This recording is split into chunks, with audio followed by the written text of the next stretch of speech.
Okay, so the first part was the welcoming comments. That's when I introduced myself to everyone. I told you what to expect, half-an-hour program. I laid out the ground rules about the magic invisible circle, and I said everything is going to be repeated twice. Oh, and I said children this age don't sit perfectly still. What was going on there? What was the point of doing those welcoming comments? Setting boundaries, expectations. Setting boundaries, expectations.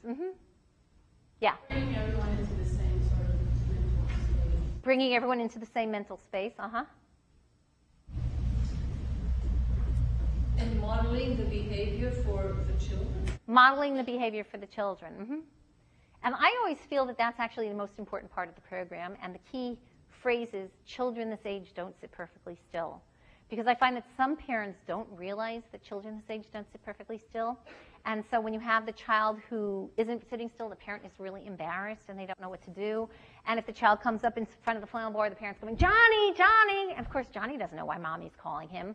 Or you have the parent who wants to pull him back, but they're afraid physically if they stand up and walk in front of the group to get him, they'll think they're abusing the child because they're picking him up. And so by telling them, first of all, children this age don't sit still, and secondly, telling them what you want them to do, come up and bring them back, you're making them comfortable. They're okay with their child running around. The other parents are okay. They don't look at them accusingly because we've told them it's perfectly fine. But you've also set up that structure for yourself so you don't have to deal with the kid who's standing in front of the way or pulling all your things out. So, and plus introducing yourself, you're just making it a friendly atmosphere, the place where they feel they can learn because it's a safe environment for them. Okay, the rhymes and reads part was all the general rhymes with the flannel board pieces and modeling reading a book from cover to cover. Tell me what that was about. What was the importance of that section? Connecting the verbal with the visual. Connecting the verbal with the visual, yes. In fact, a lot of librarians learn a lot and talk a lot about early literacy, and they're always talking about language skills, and they don't talk about visual literacy, about introducing children to art through picture books, through illustration. And you'll notice sometimes when I said a rhyme, I just showed the illustration. I didn't read the book or anything. And this is a great place to introduce them to illustration. I put an article in the binder that you have about visual literacy. Yeah, what else? What else was going on there? Well, if you're using a book, you're introducing the child to the physicality of the book, that it opens a certain way, that it goes from the beginning to the end, and you turn the pages. You have to turn pages to actually use it. So I modeled reading a book from cover to cover for the adults as well as for the children. It's the only time in the program I did that, but that's when I did it. What else? Anything else in that part? Rhyming. Rhyming. Language, patterns. Anything else? Okay, let's go to the next section, the body rhymes. Normally we start with the head and work our way down. I didn't actually do any head rhymes because I was very conscious of us having limited time. So we started with the fingers and then we worked our way down to the legs. What was going on there? We did the knee bounces there and we did lots of finger stuff and hands. Learning about body parts, what body parts do, fingers like to wiggle. What else? Spatial concepts like up and down, in the middle, side to side. Right, spatial concepts. Anything else? Just being physical. Just being physical. Now also sometimes you get the parent who's not real comfortable being physical with their child, or the babysitter who puts the child next to them instead of on their lap, even though at the beginning you've asked them to put the child on the lap. But when you have something like the knee bounces and they have to put the child on their knees because it's part of it, they find a way, a positive way to physically interact with their child. And then it becomes a routine. So you're helping them break through that barrier of how to be physical with your child in a good way. Anything else in that part? Nope. Okay, let's go to the next one. The rum-pum-pum drum sequence. Rum-pum-pum. This is my drum. My name is Betsy. What's your name? What was that? What gives them a sense of importance of themselves? Sense of importance of themselves. I'm asking them their name and then repeating it to them when they tell me. What else? Also a sense of community. Sense of community. Listening, creating. Right, we're all learning about each other. And rhythm. Rhythm. Because you have them tap out their name in a certain way. Right. And it mimics the cadence of speech. Mimics the cadence of speech, right? Have you heard about phonological awareness or phonemic awareness? All words are made up of sounds, and before you can learn to read, you need to hear sounds in a word. Isn't that what syllables are about? And so by tapping out your name in the syllables, you start thinking about that. And there was something else. What did I do after each child tapped out their name? You greeted them. I greeted them. Hello, hi, welcome, glad to see you, happy you're here. I'm building the bond between myself and the child, because what we know is everyone learns best when they feel that it's personal to them and they feel connected. So by just greeting them, I'm building that connection. Right. Then we did the standing up activities. We did the, we're marching to the drum with the positive words. We did the drum freeze game. We did the song from Israel. What was going on there? Large muscle movements, so you've been sitting on the floor for a while, so you need that variation. Right. All librarians who do programs know by the middle of the program, you got to get them up and moving, or else they're going to get wiggly and bored. What else? Well, you're teaching vocabulary when you were going around and having us all tap on the drum and you were saying the same word but using different words, or using synonyms. Now, which vocabulary was I teaching? Positive. Positive words. How many times do we know parents who think that the way to get children to do things is to yell at them, to bully them, to threaten them, or to bribe them? And what they don't realize is a lot of times with children, all you have to do is give them positive reinforcement and they're happy to do it. But they may not have the words. And so here we're modeling. In your packet, there's actually one page with a list of positive words. And you're modeling use of those words. And if the parent comes week after week, they're going to learn some of those words. And hopefully they'll use them with their child, because they'll see that when you give them a compliment for doing something and it's an achievable task, every child can hit the drum, then hopefully they'll do that at home as well. Mm-hmm. Then there was also just learning to stop for the word stop. And the idea of just doing something from another culture. It was a way that I could put something in there for multicultural awareness. Okay, and I didn't tell people to sit down. I did handy-spandy. You'll notice a lot of times I don't give directions. I sing them or make it part of the game, so it's more fun. Okay, so that's the first 5 activities. Now let's go to first 5 sections. Now let's go to number 6. Number 6 is animals. First, we used the book, Eric Carle's book, and we sang the animal songs. Then we pulled the animals out of the bag. Then we did Hickory Dickory Dare with the pig, and then we sang the Itsy Bitsy Spider. Can anyone tell me what was the value of some of those activities? Animal recognition. Animal recognition. The animal sounds is the phonological awareness. Yep. Mm-hmm. And general knowledge of the world around them. This animal has a name. This is the sound that they make. Comparison. Comparison. What else? Children like animals, so you're giving them something that they like. Right. One of the earliest things a kid can do is say, cow says moo. And then they're so proud of themselves when you get to that part and they know what the cow says. So you're setting it up again for them to feel good about themselves. Anything else? What about that part with the book, singing the songs about the book? You're showing them the books can be fun and you don't have to read it to use the book. Yes. I am modeling using a book without reading it.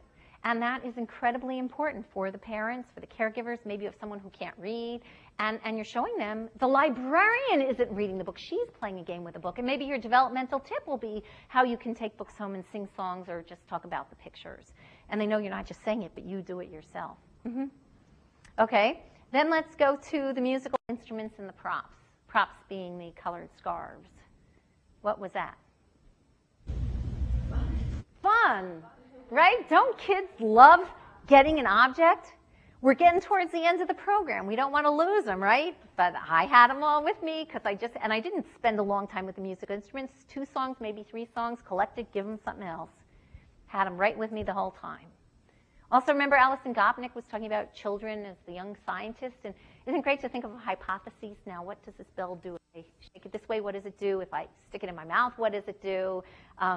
This is a great time for experimentation with all that. Okay, anyone else think of anything else in this section? Talking about rhythm. Rhythm. Following directions. Following directions. Colors. Tempo, colors. Also listening. Some of those were songs where you had to listen, either the tap, tap, tap, or even the grandfather's clock. And we know that when you get to school, you need to know how to listen. And knowing how to listen to other people's life skill anyway. So this is just part of the game, but it's a really important skill that we're helping them develop. Lullaby. Why put a lullaby in here? Why? I'm sorry? Quieting. Quieting. But it connects the parent to the child. They actually have to hold them. Connects the parent to the child. They have to hold them. They could also use it at home during like bedtime. Right. His voice is what will calm the child down and use a lullaby. Absolutely. Absolutely. In today's stressful society, if you're in the supermarket, you might see a kid having a temper tantrum, and you'll often see a parent who yells at the child, "Stop screaming!" And we know that when you yell at a child, they don't stop screaming, but often when you pick them up and hold them tight, they calm down. But somehow that's been lost. A lot of people don't sing lullabies anymore. So by giving them the lullaby here and having the parent experience holding the child hears their heartbeat, it reminds them of when they were in the womb and they calm down, you're reintroducing the parent to that as a calming technique, and hopefully they will take it home and use it at home. That's another developmental tip. Yep. Okay, then we get the interactive rhymes, which was Jack Be Nimble or Humpty Dumpty. Tell me about that. It's nice to let them touch. Right, they've been so good at sitting in the circle. Now is the time that they can come inside that magic circle and they can do it themselves. Yep. What else? Sense of achievement. Sense of achievement. Everybody's clapping for you. You're clapping for other people, so you're paying attention, turn taking, patience.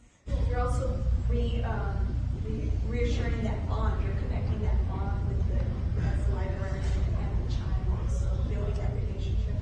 Right, rebuilding my relationship with the child and having them feel a sense of self-esteem that they can do it. Because when you're sitting there from that seat, you can see, did I tell you that already, how you see their face? And they have such a look of pride that they can do it. It's such a wonderful activity. It's this one small activity, but I tell you, it's the best one. Okay, and then we end up with the closing section. We sing our little song, and then we sing, "We're so happy, we're so happy, we're so happy that everyone is here. We're so happy, we're so happy, we're so happy that everyone is here. Bye, everyone. Thanks for coming. See you next week." Why sing that? So a sense of closure. Sense of closure. The fact that you're going to see it again next week, that this is a repeatable. Right. Remember to come back. And It reinforces a sense of a group so that they're not just leaving individually, that they'll all reconvene together. right. And also, the librarian is happy I came. Me, she likes me. I want to come back to this place. They like me. And that's such an important part for the adult as well as for the kid, that you're singing, "We're so happy that you were here." So when you put all of those pieces together, these are our 10 different sections. And as you see we just touched the surface of it. But as you see, every single section has something built into it. So Barbara Kasbeggs wrote these great songs, but you don't even have to use her songs. But when you do it in this particular order with those sections, the end result is like magic. You get kids who focus and pay attention the whole time, and it just runs so smoothly and so wonderfully. So that really is the Mother Goose on the Loose program. And that gives you an idea of how it works. Now, this is very quick, and it's almost time for us to end. I do have, I travel around the country with a colleague of mine, and we do full-day training workshops. But I did include in your binder the entire packet that we give out when we do training workshops, which talks about how to create a program. I have a book also that was recently published by Neil Schumann and Company, Mother Goose on the Loose, and it has 10 complete scripts for programs. The idea is once you create your very first program, you never have to work hard again, because there's 80% repetition from week to week, because brain research tells us children learn best from repetition. You really only have to change about 5 or 6 things from your first program to your second program. And do your third program, you just change 5 things from the previous program. So you never have to spend a lot of time changing. You just sit, oh, what did I do last week? Okay, I'm going to put this rhyme in instead of that rhyme. I'm going to read this book instead of that book. Okay, I'm all done.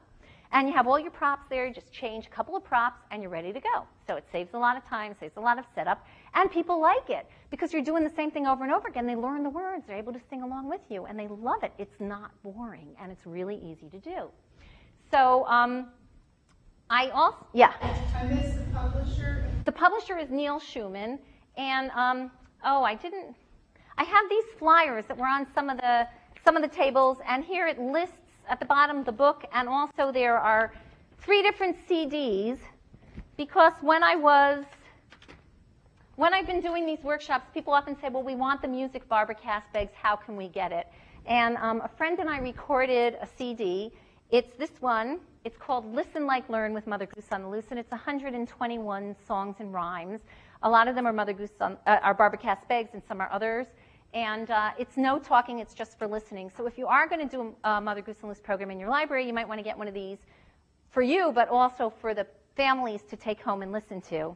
In addition, I have these two CDs, and these are the rhymes with developmental tips and with instructions. So this is not something you'd want for the public, but a lot of times librarians have a hard time coming up with the developmental tips, and so that's why we made these. And if you're interested, in the back part of this booklet that you have in the binder, on the final page it says ordering information and items, and I told you where you can order musical instruments, the 5-in-1 teacher's easel, and under songs, I do have the website for ordering those.